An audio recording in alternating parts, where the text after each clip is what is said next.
Lizette, do you differentiate service between low-value and high-value clients? I think what Cobus says is valid, and it depends on the category that you deal in with. But I think what Josi has also said, those consumers that are trapped and that can't really get out of that specific service because there's either not a different option for them, or the choice to change, or the barriers to overcome the change is so much more difficult.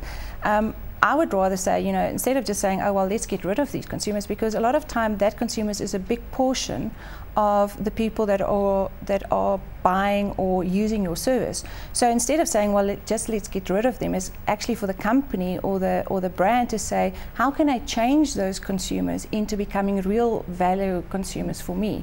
Because if they're about a third of your business, it's quite difficult to just get rid of them.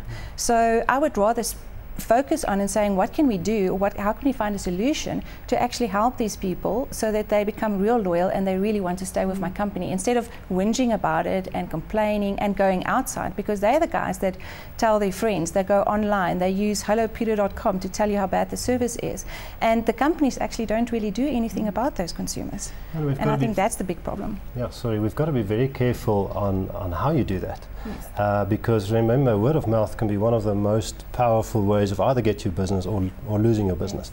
But I always distinguish between reactive customer service and proactive customer service. Reactive, I believe a company's got to be top-notch.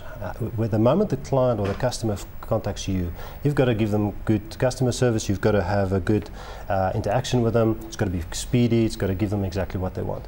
But where the proactiveness comes in is that's where you choose.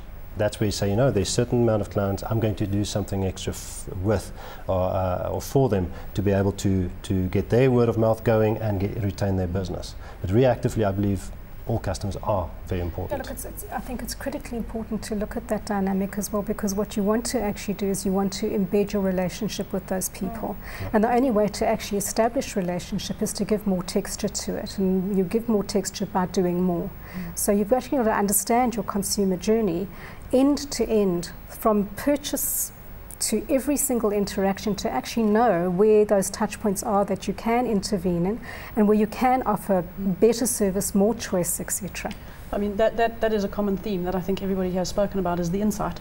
And so the decision that you make around, do you release a customer, do you put something in place to try and address the challenges that they're having, all of that relies on customer insight. And so too often we deal with clients where they have, for example, spent a sizable amount of money and made an investment on doing initiatives and putting things in place that they perceive and that they think will actually fix an unhappy client experience or will fix an initiative.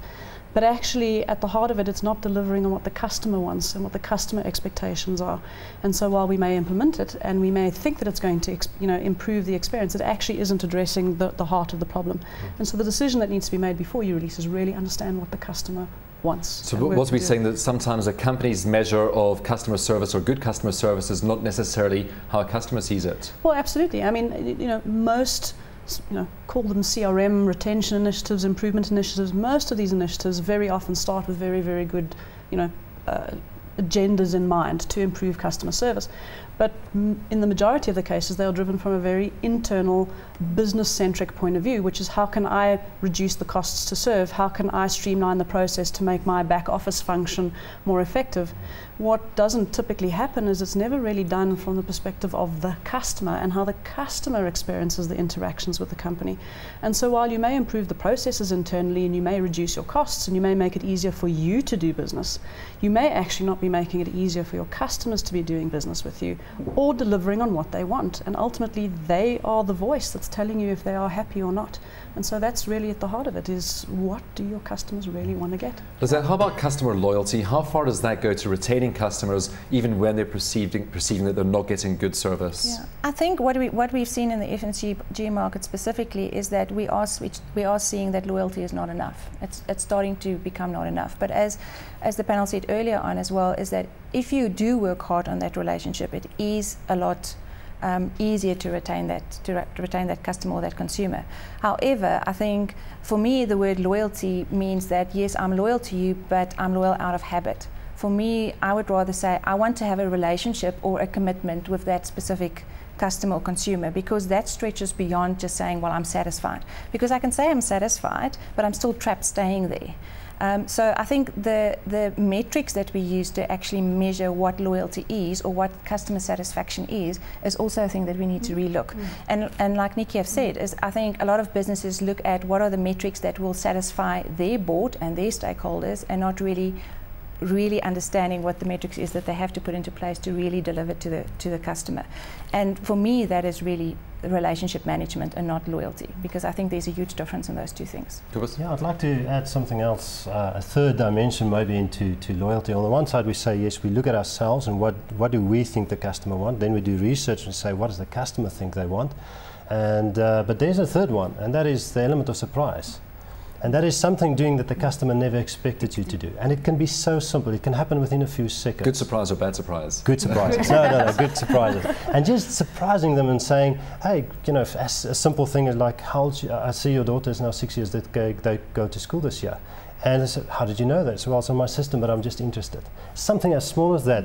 You know, that's not, a customer will never say that's what I expect. A company normally won't say that's what we will deliver. But those little surprises is what makes a difference. And that's where the human element now starts to come in. Yeah, I think with that, though, is what you've got to guard against is that you don't become inauthentic. Authenticity in those kind of interactions is critical.